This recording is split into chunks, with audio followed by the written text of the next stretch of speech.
अब हम इस बुक के आखिरी चैप्टर की जानिब बढ़ते हैं। इस चैप्टर का उन्वान है why I am a destiny. मैं एक तकदीर क्यों हूँ। जैसा कि आपने पिछले चैप्टर्स पढ़े हैं और शायद आपके जहन में बार बार एक सवाल आया होगा, क्या नीत्शे वाकई अपने बारे में इतनी बड़ी बड़ी बातें करता था? क्या वो वाकई खुद को दूसरों से बड़ा समझता था?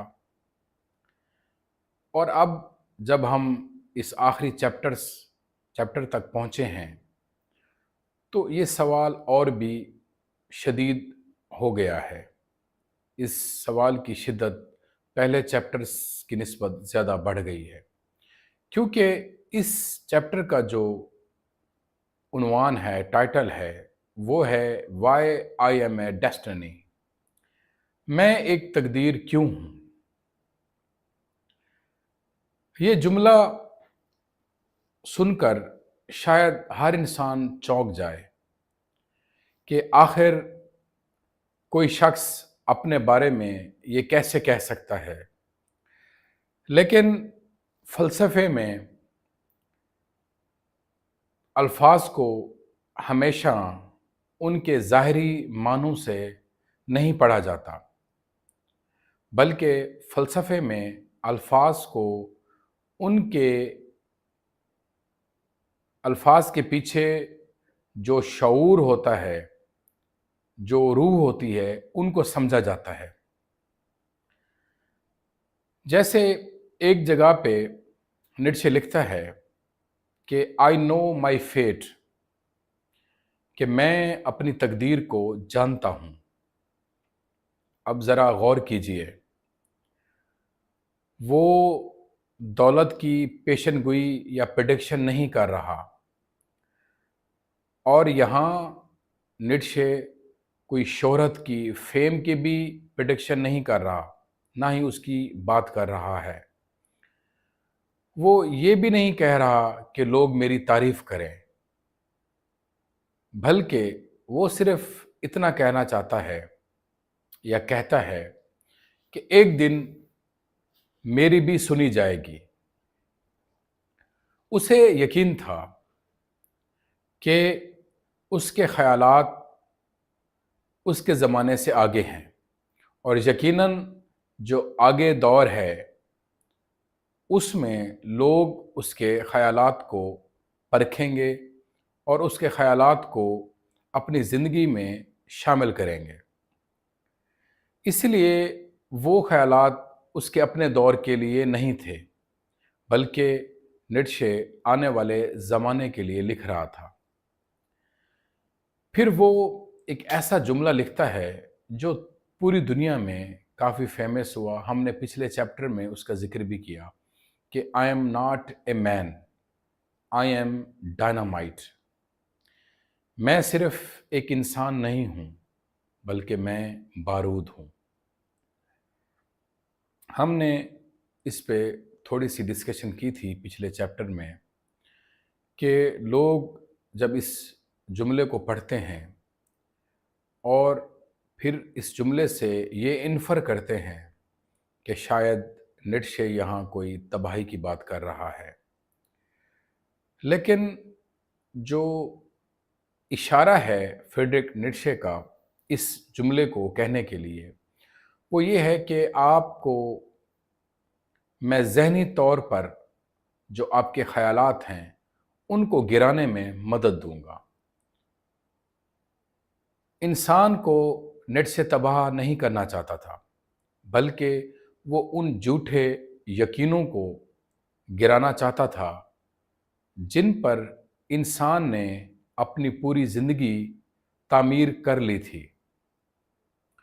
और वो कहता भी है कि अगर एक अकीदा सिर्फ इसलिए ज़िंदा है कि हमने कभी उससे सवाल नहीं किया, तो उसे दोबारा परखना चाहिए।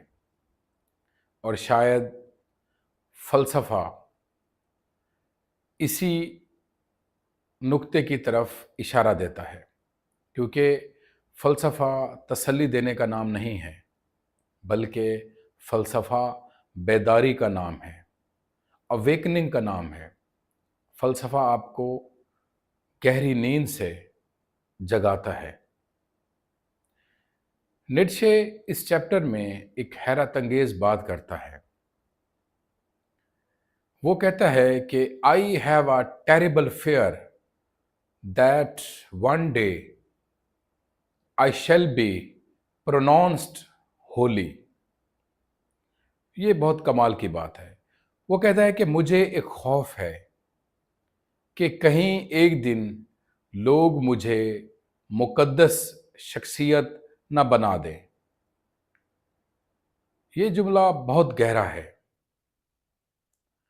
اس جملے کی جو گہرائی ہے وہ بہت گہری ہے، کیونکہ پوری زندگی نیٹشے نے اندھی تقلید کی مخالفت کی۔ وہ نہیں چاہتا تھا کہ لوگ اس کے بھی مرید بن جائیں۔ وہ کہتا ہے، اگر تم نے میری باتوں کو بغیر سوچے بغیر سمجھے مان لیا تو تم نے میری پوری تعلیم کو یا میری پوری کاوش کو ضائع کر دیا۔ وہ کہتا ہے کہ میں تمہیں آزاد کرنا چاہتا ہوں، میں تمہیں اپنا پیروکار نہیں بنانا چاہتا۔ اور یہ ایک سچے اور ٹرو فلاسفر کی پہچان ہے۔ دوستو، یہاں میں ایک چیز یا ایک سوال آپ سے پوچھنا چاہوں گا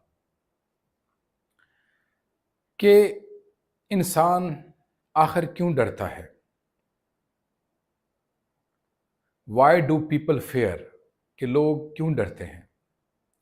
کیا لوگ سچ سے ڈرتے ہیں یا سچ کے نتائج سے ڈرتے ہیں؟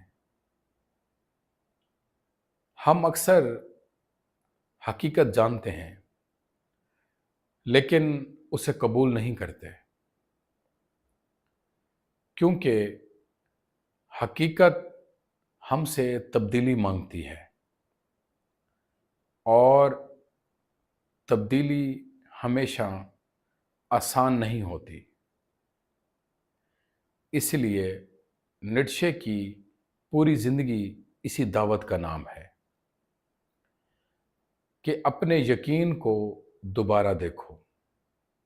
جو بھی تمہارے خوف ہیں، فیئرز ہیں، ان کو پہچانو۔ اپنی زندگی کو خود تخلیق کرو۔ Create your own life. Don't accept what others سے۔ لیکن یہاں ایک بات بہت ضروری ہے اور وہ سمجھنی چاہیے، وہ یہ ہے کہ ہمیں نیٹشے سے ہر بات میں اتفاق کرنا ضروری نہیں، کیونکہ میں خود سمجھتا ہوں کہ بعض جگہوں پر نیٹشے شدت اختیار کر جاتا ہے۔ کبھی وہ مذہب پر ایسی تنقید کرتا ہے جس سے اختلاف کیا جا سکتا ہے، کبھی وہ رحم اور ہمدردی کی ایسی تعبیر پیش کرتا ہے جس پر سوال اٹھائے جا سکتے ہیں، اور شاید یہی فلسفے کی خوبصورتی ہے، اور یہی فلسفے کی ٹرو مینیفیسٹیشن ہے۔ فلسفہ عقیدت نہیں مانگتا، فلسفہ فالوور نہیں مانگتا، فلسفہ مکالمہ مانگتا ہے۔